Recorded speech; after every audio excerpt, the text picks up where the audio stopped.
Okay, let's get started. Well, the skull is very gracile, very smooth. The eye orbits are sharp edged and the brow ridge is minimal. And so is the external occipital protuberance at the base of the skull. Clearly female in my humble opinion. Mine too. What else do you notice?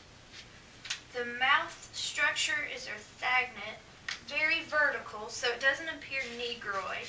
No appreciable occlusal wear, so she didn't have an edge-to-edge bite, and the incisors are definitely not shovel-shaped. That probably rules out Native American or Asian, though to be sure we should put the skull measurements into 4-disc. Yep, she's textbook Caucasoid, I'd say. I'd say so too. How old would you say she is? Approximately 20 years, 10 months, 5 days, and 17.2 minutes. Gotcha. You know I can't tell till we see the clavicles and pubic symphysis. The cranial structure or sutures aren't obliterating yet, so she's young. Third molars haven't erupted, but that doesn't mean much. She might be one of those highly evolved people whose bodies know that wisdom teeth are a waste of good calcium. The skull, the maxillary sutures are beginning to fuse, so she's adult, not sub-adult. But I can't say if she's 18 or 28 till we deflesh the clavicles and the pelvis. Not that you asked, but I can tell you that the skull shows no obvious signs of trauma, blunt or sharp.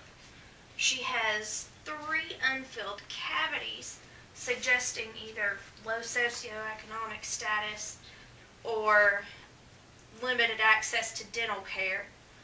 Probably both if she grew up in Cook County. And she has no lateral upper incisors, probably because of a genetic abnormality rather than tooth loss. The maxillary shows no resorption of bone, which we'd see if an empty socket had gradually filled in. Great start. Let's move on a little bit further down the spine. Oh yes, there it is. The hyoid arch. Definitely messed up. We know she didn't crawl in that cave and die on her own. We're going to need good pictures of this and take it down to the engineering lab too, see if you can send it through the SEM. That'll show the good little microscopic avulsion fractures as well. We're going to need good evidence of this if it ever goes to trial. Okay. Alright, you ready to move a little bit further down? Yeah. Okay. What else do you see here on the sternum? So she's still maturing skeletally. She's not a kid anymore, but she's not fully a woman either. Just like you. Ouch. I meant skeletally speaking of course. Alright. She's under about 25, just like you, aren't you? Alright, let's keep looking.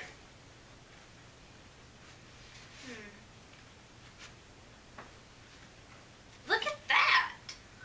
Oh, what is that? Was she shot too? Well, it sure looks like it, doesn't it? Well, it's about the right size for a small caliber bullet, maybe a .22. But there are some things that just don't fit with it. Such as?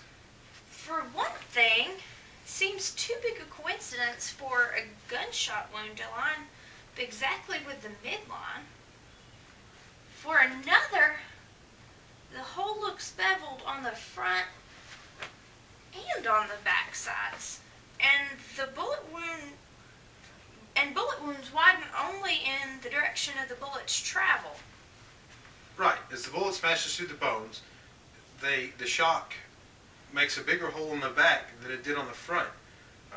Kind of like those funnel-shaped BBs funnel shapes that BB guns leave in plate glass windows.